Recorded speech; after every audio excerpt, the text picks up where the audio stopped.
자, 저는 오늘 본문이 세 군데입니다. 본문이 세 군데인데 디모데전서 4장 11절에서 16절, 디모데후서 4장 1절에서 8절, 그리고 디도서 2장 11절에서 14절의 말씀을 가지고 때를 얻든지 못 얻든지라는 제목으로 여러분과 함께 은혜를 나누도록 하겠습니다.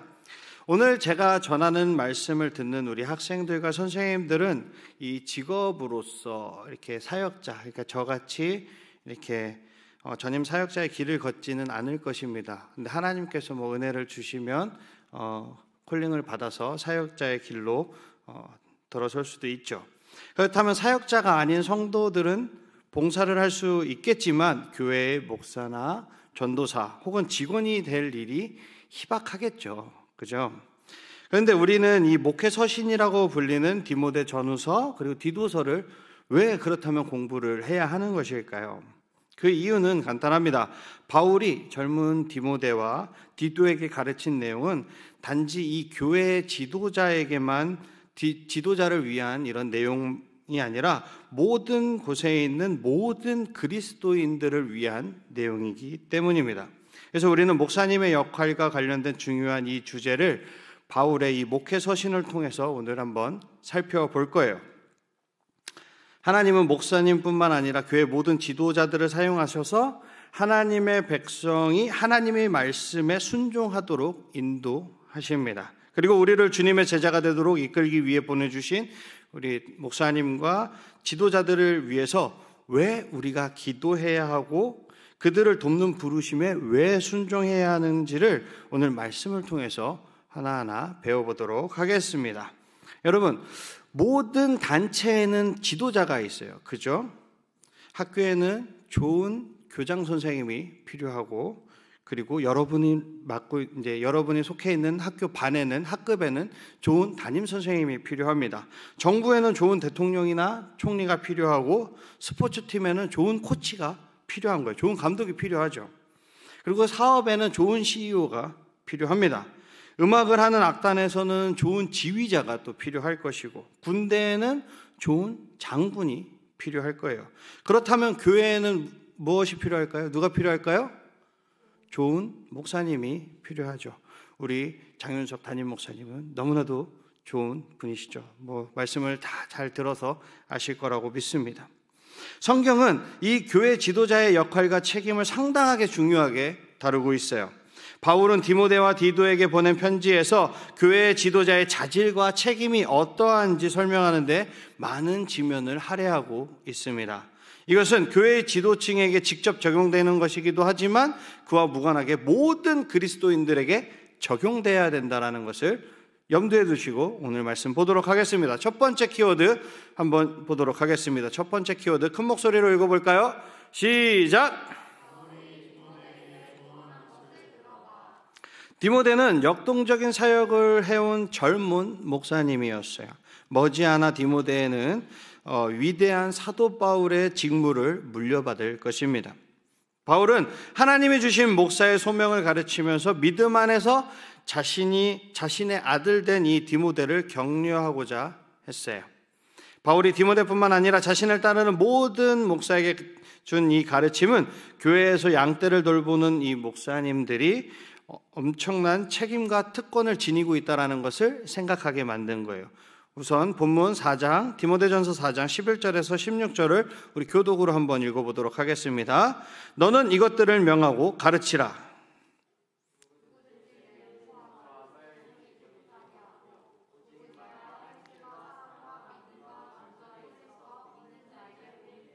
내가 이를 때까지 읽는 것과 권하는 것과 가르치는 것에 전념하라.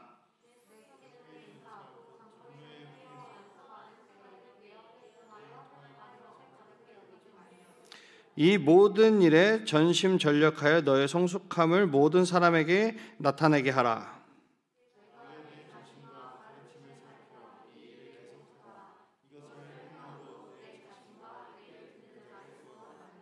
아멘. 바울은 디모데가 사역하면서 반드시 명심해야 할 것이 무엇인지에 대해서 지금 쭉 열거하고 있습니다. 무엇보다도 디모데는 본보기가 되어야 했어요. 교회의 지도자가 교회를 성숙으로 이끄는 필수적인 방법은 그가 보이는 본에 달려 있는 것입니다. 우리 청소년부를 성숙으로 이끄는데 필수적인 방법은 일단 제일 먼저 부족하지만 제가 본이 되어야 될 것이고, 그리고 우리 선생님들이 본이 되어야 하는 것입니다. 찬양팀에서는 찬양팀장이 본이 되어야 되는 거고, 방송실에서는 방송실장이 본이 되어야 하는 거죠. 학교에서는 반장이 본이 되어야 합니다. 본문의 디모데는 젊었는데 젊다고 해서 본을 보일 수 없는 것이 아닌 거죠. 구약에서 요셉, 사무엘, 다윗, 예레미야, 다니엘, 에스더, 이 외에도 많은 젊은이들을 우리는 성경에서 예로 볼 수 있습니다. 성경 곳곳에서 하나님은 이 젊은이들을 전략적으로 사용하시곤 했어요. 바울은 디모데에게 나아가 젊다는 사실이나 다른 사람이 그것을 어떻게 볼지 염려하지 말고 모범적으로 살아가는 일에 집중하도록 권면하고 있는 것입니다. 디모데는 그리스도께서 사셨던 대로 따라서 살아야 했던 거죠. 디모데는 과연 어떤 면에서 본이 될 수 있었을까요? 그는 겉으로 드러나는 말과 행동에서 본이 되어야 합니다. 여기서 말이란 단순히 하나님의 말씀을 잘 전하는 것뿐만이 아니라 현명한 말로 알려지기를 바울은 원했던 거예요. 오늘날에는 이 소셜 미디어에서 분노를 드러내려 하지 않고 그 대신에 은혜와 위로를 드러내는 것을 지금 뜻하고 있는 거예요. 오늘날로 치면 바울은 디모데가 사랑, 믿음, 신실함, 순결 이 특성을 이 내면에 세우는 그 본을 보이라고 지금 격려하고 있는 것입니다. 바울이 디모데에게 했던 조언을 따르기 위해서는 우리는 무슨 일을 할 수 있을까요? 우리 두 번째 키워드를 한번 보면서 이야기를 계속해서 한번 이어나가 보도록 하겠습니다. 두 번째 키워드 우리 큰 목소리로 읽어볼까요? 시작! 나이가 어릴지라도 하나님의 말씀을 신실하게 선포를 해야 합니다. 많은 희생이 따르더라도 그렇게 해야 돼요. 디모데 후서에서는 자신이 죽을 날이 임박했음을 알고 있었던 이 바울의 진중하고 긴박한 어조를 우리는 볼 수 있습니다. 바울이 디모데를 향한 권면을 어떻게 이어나가는지 이번엔 디모데 후서 4장 1절에서 8절을 교독으로 한번 읽어보도록 하겠습니다. 하나님 앞과 살아있는 자와 죽은 자를 심판하실 그리스도 예수 앞에서 그가 나타나실 것과 그의 나라를 두고 엄히 명하노니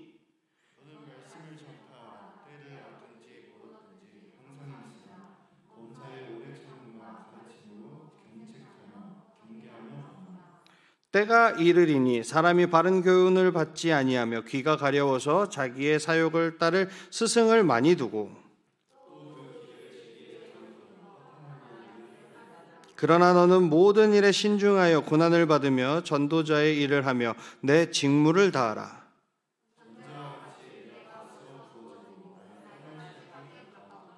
나는 선한 싸움을 싸우고 나의 달려갈 길을 마치고 믿음을 지켰으니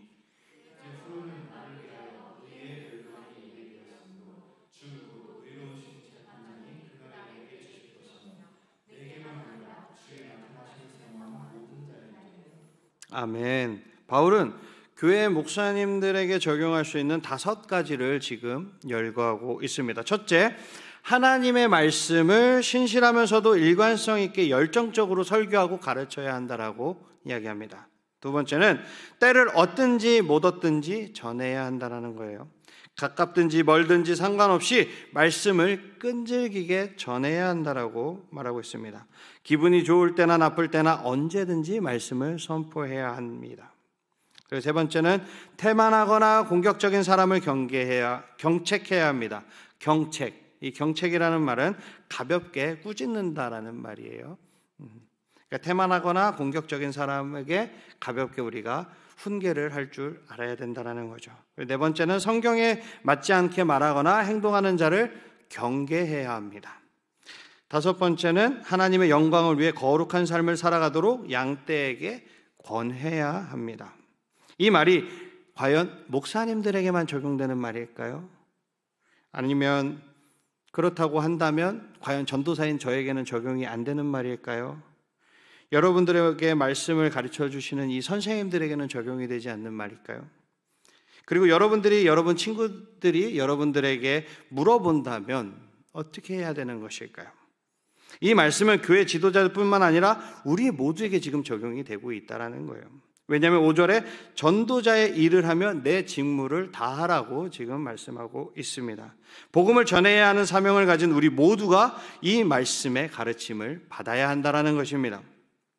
사도 바울은 운동 경기와 군사 비유를 동원하면서 디모데에게 사역을 어떻게 시작하느냐가 아니라 사역을 어떻게 끝내느냐가 중요하다는 사실을 다시 한번 상기시켜 줍니다.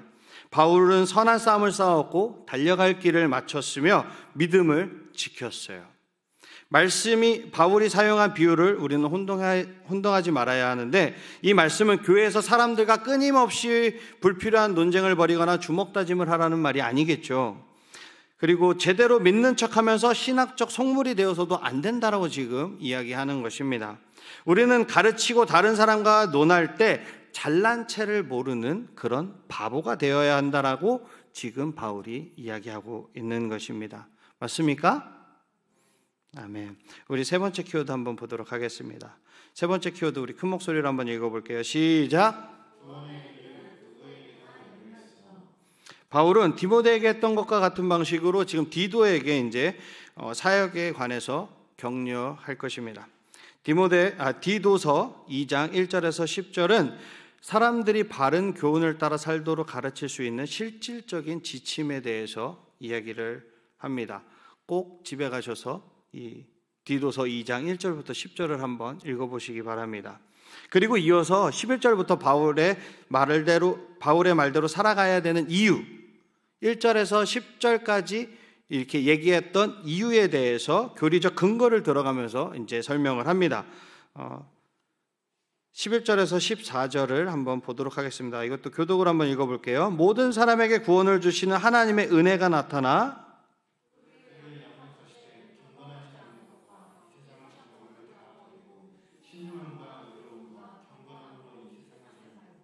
복스러운 소망과 우리의 크신 하나님 구주 예수 그리스도의 영광이 나타나심을 기다리게 하셨으니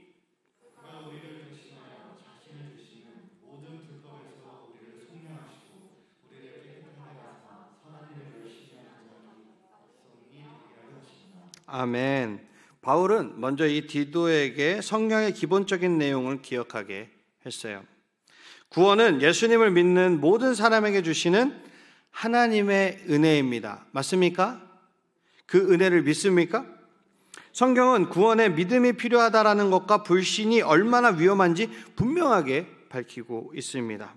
이 말은 구원이 인종이나 사회적 지위나 언어나 다른 어떠한 조건과 상관없이 모든 믿는 사람들에게 열려 있는 것이라는 거예요.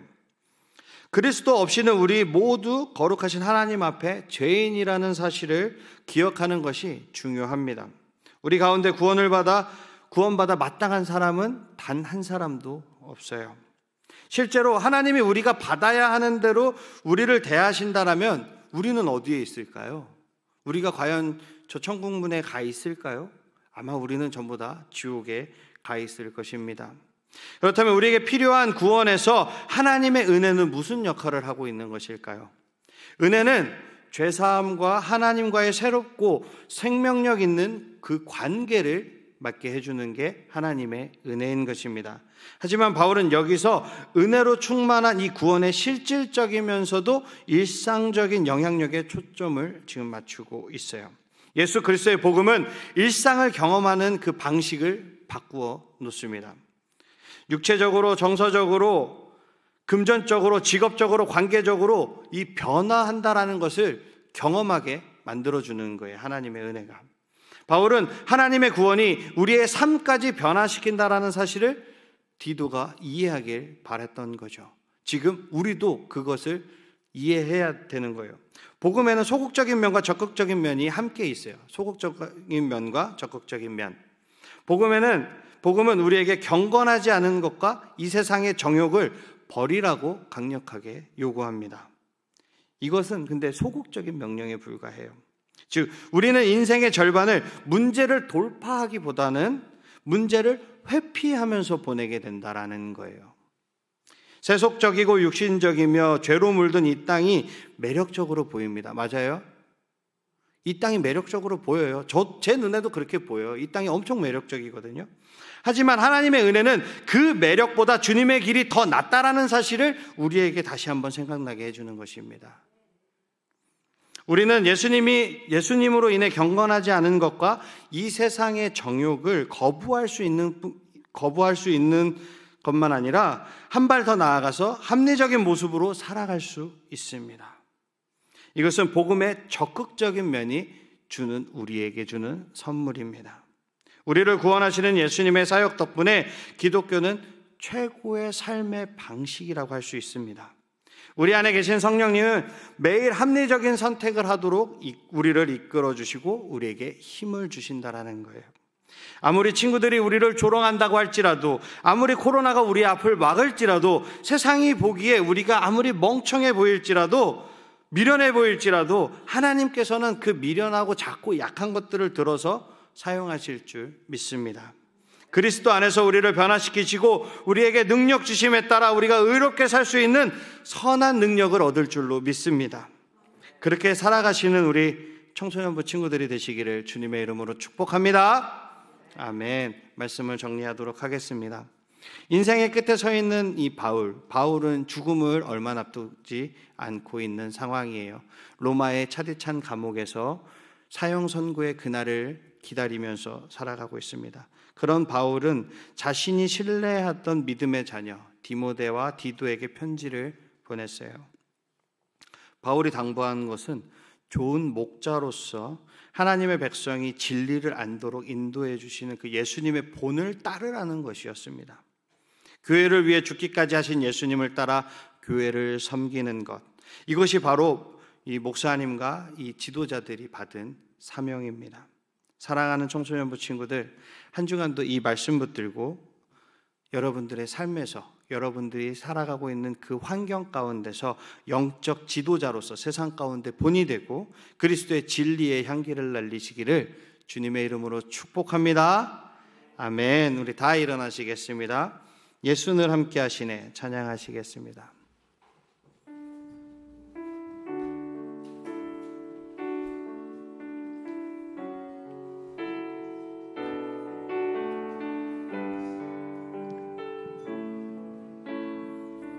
고단한 인생길, 고단한 인생길, 힘겨운 오늘도 예수 내 마음 아시네.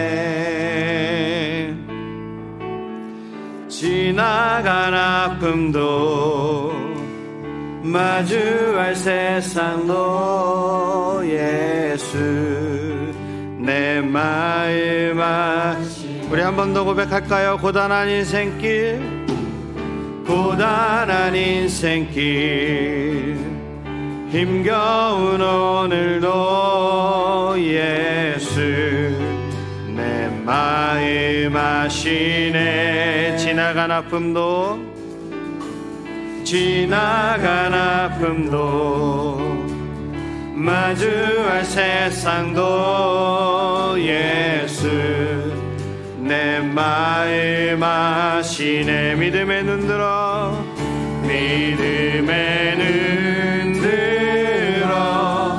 주를 보리. 이 또한 지나가리라.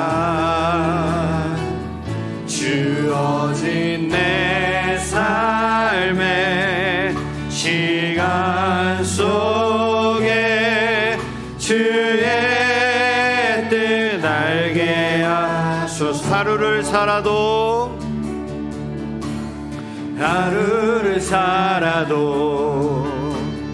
기쁨으로 가리. 예수 늘 함께 하시네. 후회도 염려도 온전히 맡기리. 예수 늘 함께 하시네. 믿음에 눈들어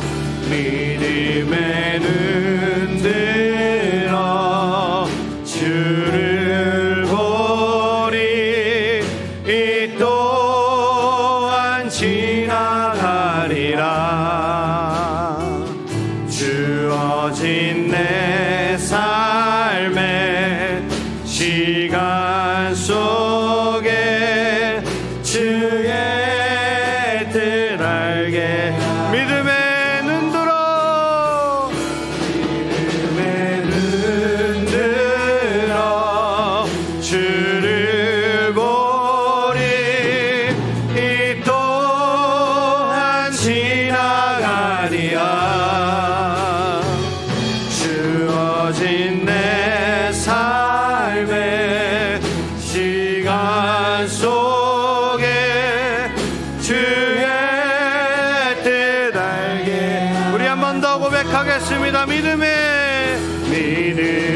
눈 들어 주를 보리. 이 또한 지나가리라. 주어진 내 삶의 시간 속에 주의 뜻 알게 하소서. 사랑하는 친구들, 우리는 이 생이, 그러니까 이 땅에서 살아가고 있는 지금이 끝이 아님을 알고 있습니다. 그래서 우리는 경건하게 살 수 있어요. 만물의 회복에는 복스러운 소망이 있습니다. 근데 그 근거는 하나님이자 구원자이시자 구속자이신 예수님이십니다. 예수님은 우리가 모든 불경건과 정욕을 거부하고 하나님께 영광을 돌리며 선행할 수 있도록 우리를 모든 불의에서 구속해 주십니다. 분명하게 말하지만 우리는 하나님에게서 무엇인가를 보상으로 얻기 위해서 선행을 하는 것이 아닙니다. 우리는 하나님으로부터 어떠한 보상도 받을 수 없어요. 우리가 선행을 하는 것은 우리의 본성을 바꾸시는 성령님의 사역이 감사하는 마음으로 기꺼이 선행하고자 하는 새로운 마음을 우리 안에 창조하심으로써 우리의 본성을 바꾸시기 때문입니다. 이 믿음을 가지시기를 축복합니다. 기도하겠습니다.